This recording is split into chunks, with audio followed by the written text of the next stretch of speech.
Seja bem-vindo a mais um vídeo do Cortes da Palavra de Deus. Antes de continuar, deixe um like nesse vídeo e inscreva-se no canal para continuar recebendo novos vídeos. Eu lembro que quando criança aquilo não fazia o menor sentido, mas mesmo depois de adulto eu pensava, por que alguém lava a rede? Outro dia alguém falou, não pastor, é água salgada. Eu falei, mas vai lavar com a mesma água. E quem pesca no rio vai lavar com a mesma água. E eu realmente não consegui entender isso. Eu já estava no ministério, uma certa ocasião fui pregar em Florianópolis e um irmão que estava nos recebendo, era o nosso anfitrião, ele era um pescador. Ele estava dando um giro conosco pelo norte da ilha, nos mostrando algumas coisas ligadas ao trabalho e também algumas das praias do norte da ilha. E ele me levou numa praia que era assim, a presença dos pescadores era muito grande. Ele falou, isso aqui é meu ponto de trabalho, aquilo ali são amigos, colegas. Eu lembro que vários deles estavam fazendo isso, lavando as redes. Eu falei, o que essa turma está fazendo? Ele falou, estão lavando as redes. Eu falei, cara, me explica esse negócio, que não faz sentido para mim. A rede saiu de dentro da água. Ele falou, pastor, lavar não é molhar.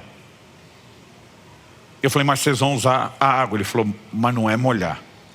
Ele disse, quando a rede vem cheia, quanto mais peixe tiver, mais peso na rede. Os peixes que estão encostados na rede, quando a gente está puxando, eles estão arrastando todos os outros, muitos deles são esmagados na rede. E quando são esmagados, resíduos de carne ficam. E quando nós tiramos a rede, se ela não for limpa, quando aquela carne começa a apodrecer, ela apodrece a rede junto. Então a gente tem que ir limpando, tirando toda aquela sujeira. Por quê? Se não der a prevenção, a rede vai arrebentar. E quando a rede arrebenta, nós começamos a perder peixe. E naquela hora parece que de repente a ficha caiu.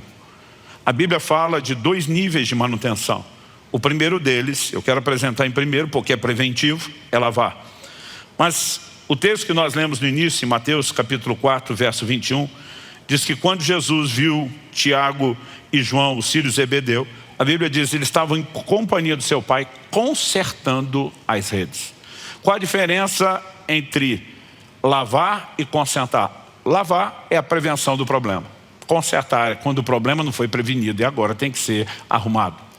Então, por exemplo, todos nós preferimos trocar o óleo do carro do que ter que mandar o motor para retífica. É bem melhor prevenir, do que remediar, do que consertar depois. Mas as duas coisas são importantes e necessárias. E quando você olha essa analogia, nós vamos pensar nos relacionamentos da mesma maneira. Em primeiro lugar, viver no estado contínuo de vigilância. Se relacionamentos são desafiadores, porque nós somos seres, se fomos governados pela nossa natureza carnal e não pela nova natureza, nós somos egoístas, nós somos inclinados a querer que tudo seja do nosso jeito. A gente avalia o mundo pelo prisma do nosso estilo de vida e queremos que tudo seja parecido. O potencial químico de dar problema em qualquer nível de relacionamento é gigantesco. Mas obviamente, vivendo num lugar de rendição, de oração, de intercessão, de amor, de disposição de caminhar a milha, nós podemos estar o tempo todo lavando redes, prevenindo e evitando problemas. Quem está entendendo? Mas nem sempre a gente consegue prevenir. Quando a maionese desanda, aí nós temos que consertar. Por exemplo, em Atos capítulo 6, quando começa a murmuração daqueles que já tinham sido esquecidos, ali não era mais prevenção. Mas ali eles sabiamente estão dizendo, vamos consertar as redes, vamos estabelecer ajustes. E aí você vai ver orientações na Bíblia que não estão lá à toa. Por exemplo, Paulo escrevendo aos Filipenses diz, rogo a Evódia e Síntica que resolvam as suas diferenças. E está dizendo, gente, vocês não podem simplesmente ficar aí, uma bicuda com a outra, entristecida, aborrecida, vocês vão ter que resolver isso. Então há momentos onde aquilo que não foi prevenido precisa ser consertado. Às vezes você tem um crente maduro, quebrantado, que tem o Espírito Santo incomodando ele para que vá atrás. Às vezes você tem alguém que leu lá na Bíblia, você veio trazer sua oferta, lembra que seu irmão tem algo, vai resolver com ele primeiro. Mas tem gente que às vezes o coração está tão duro, é tão imaturo, que alguém tem que interferir. E Jesus disse, bem-aventurados os pacificadores. Quem são eles? São aqueles que promovem reconciliação, reconexão, conserto. E nós precisamos viver continuamente focados nesse tipo de ajuste. Porque se não houver a manutenção das redes, que envolve tanto a prevenção como a resolução de problemas, nós teremos dificuldade e muita dificuldade. Agora, depois de apresentar os princípios bíblicos, eu quero ter uma conclusão maior do que normalmente nós costumamos fazer quando pensamos no aspecto prático. primeiro lugar, nós precisamos arrematar entendendo, em primeiro lugar, pela palavra de Deus, a importância dos relacionamentos na conversão das pessoas. Em primeiro lugar, a importância dos nossos relacionamentos sadios para que a rede que vai atrair os outros não se rompa. Mas também entender que a forma de acessá-los com o Evangelho, a principal orientada nas Escrituras, diz respeito a relacionamentos. Então, depois que reconhecemos isso na Escritura como princípio bíblico, eu acho que vale olhar para o princípio bíblico e agora dar alguns fatos e estatísticas sobre o quanto isso se torna real. No início do meu ministério pastoral, há quase 30 anos atrás, eu tive contato com uma estatística que me assustou.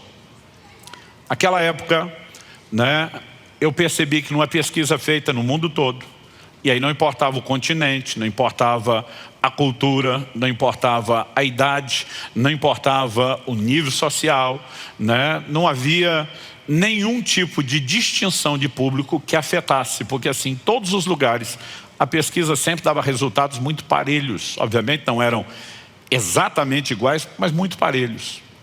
Uma pesquisa foi feita com a pergunta, com o título: como você foi conduzido a Cristo?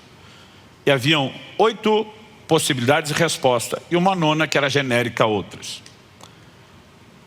Naquela ocasião, olhando para aquela pergunta, eu percebi que em todo mundo, de 60% a 70% das pessoas respondiam como foi conduzido a Cristo, dizendo, por intermédio de um amigo ou um parente. 60% a 70% só na primeira resposta. E aí o restante dos 30% ou 40% vão diluindo em todas as outras 7. Eu fiquei pensando, não deve ser bem assim. E aí fizemos uma pesquisa na nossa igreja. E ela ficou muito parelha. Depois, quando estabelecemos a igreja em Irati, depois de um tempo, a gente fez a mesma avaliação. Era muito parecido. Nos primeiros anos da nossa igreja aqui em Curitiba, éramos ainda bem menores, mas nós passamos um questionário, uma ocasião para a igreja inteira responder. E nós tivemos os mesmos resultados. Alguns anos atrás, fiz uma enquete via internet no nosso site e nós paramos a pesquisa quando ela já tinha 6.613 votos. Para quem estudou um pouquinho de estatística, já dá uma amostragem bem legal. Nessa pesquisa, nós descobrimos que não importa a quantidade, o lugar, onde a gente avalia, na igreja local, aqui no Sul, só no Paraná, no Brasil, novamente, as respostas se mantêm muito parecidas. Na nossa, 64,71%, ou seja, 4.279 das 6.613 pessoas entrevistadas responderam que foram conduzidos a Cristo por meio de um amigo ou parente. Em segundo lugar, as pessoas responderam 15,24%, 1.008 pessoas disseram por uma necessidade especial. Em terceiro lugar, 6,47%, e aqui a redução vai ficando enorme, já temos aqui praticamente 10% da primeira resposta, com 428 pessoas indicando assistindo a um culto.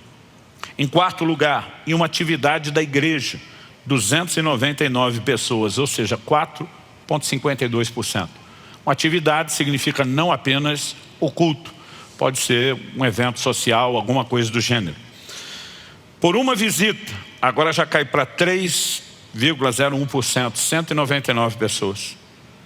Em sexto lugar, e aqui na época eu fiquei muito envergonhado com o meu sindicato, através do pastor, 2,57%, 170 pessoas das 6.613 disseram ter sido conduzidas a Cristo pelo pastor.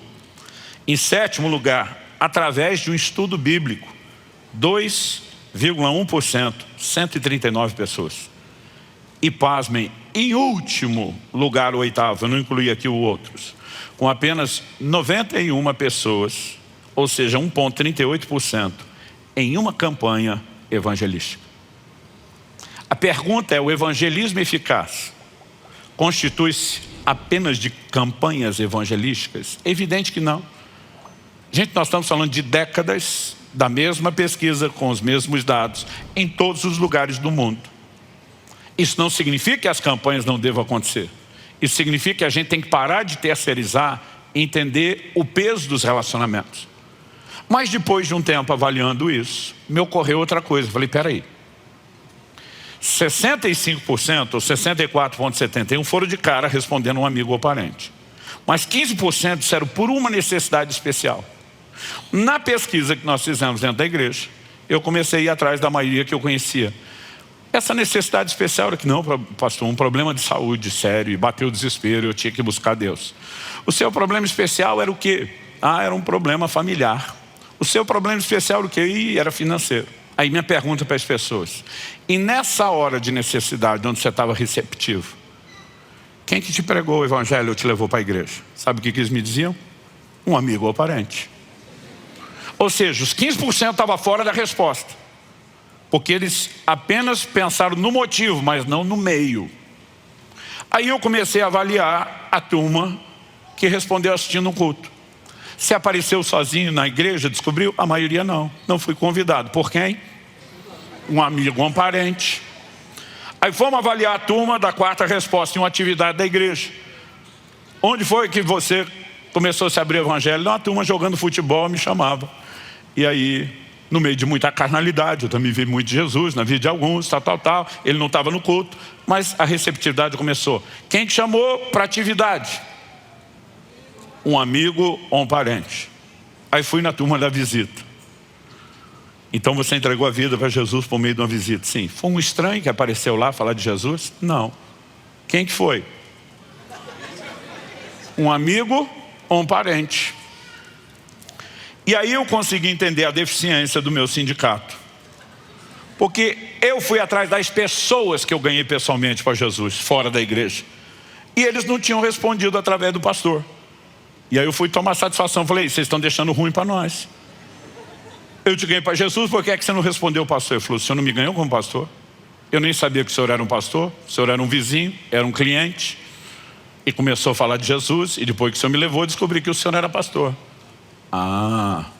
Então mesmo quando eu ganhava a maioria deles, não estou falando de fazer o apelo no culto, porque a turma acha que fez o apelo ao pastor, ganhou. O cara que está no culto e vem no apelo foi trazido por quem?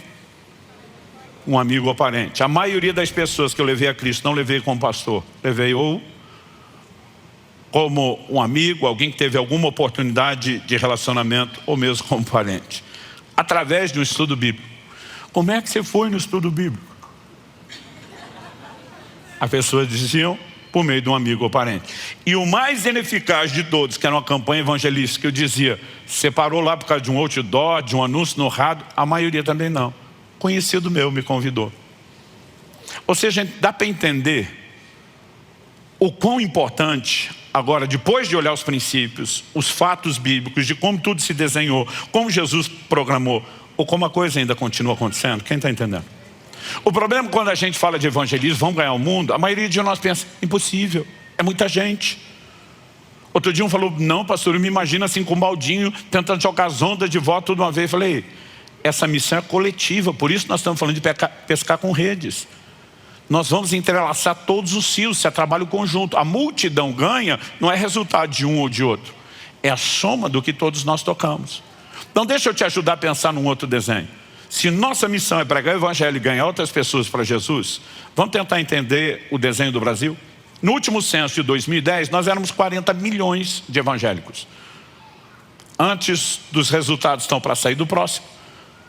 Os líderes estão discutindo, os mais conservadores, se estamos na casa dos 50 milhões, os mais empolgados dizendo que passamos 60 milhões. Mas vamos tentar ficar uma média conservadora aí no meio. Isso significa que hoje nós somos 1/4 da nação de evangélicos. E se nós somos 1/4 da nação, você sabe qual é o nosso desafio? Se cada um de nós, desse 1/4 da nação, ganhasse outras 3 pessoas para Jesus, e não tem que ser todo mundo esse ano, poderia ser ao longo da década, e não estou nem dizendo que nós ganhamos um, esse um ainda vai ajudar a ganhar mais um, e a gente só ficou com mais nada disso. Se a gente imaginar que nossa meta de vida para a próxima década é levar 3 pessoas a Jesus, e cada um fizesse isso, sabe o que nós teríamos? Uma nação inteira rendida aos pés do Senhor, com mais 3.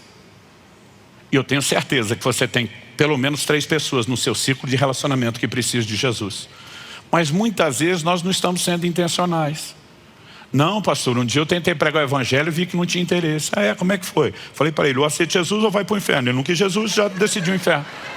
Falei assim, numa conversa.